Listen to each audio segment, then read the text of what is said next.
We receive more than 2,500 millimeters of rain a year, and the rainfall intensity can go up to 100 millimeters per hour. And that's why Taiwan is very vulnerable to flooding. 楼下一步一步往前走，却发现水位越来越高，超过小腿肚，淹到膝盖。For some years, our government installed many IoT sensors, and however, they can only give you the data of the present time and before. And through 3DI, we can utilize the IoT sensors and also the rain radar. They can be used to make the city to be more flood resilient.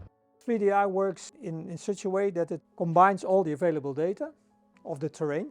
We add, for example, characteristics of the soil, of the buildings, of the assets. We add information of the canals. So actually we are working in a digital twin, and we use a very advanced mathematics where we can simulate the water flows in all these layers.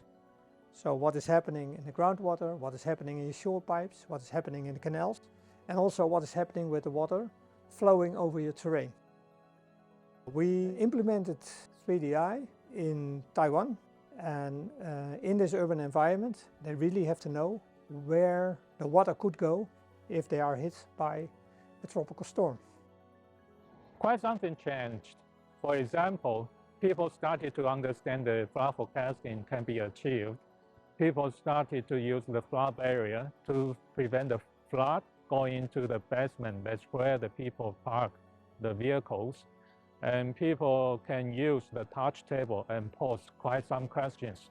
Since now they have a more detailed view on what might happen, you see very nice examples of flood measures in the streets. For example, if you enter a subway, you really have first to pass the dike before you can enter the subway. And how high should this dike be? Where should the water go?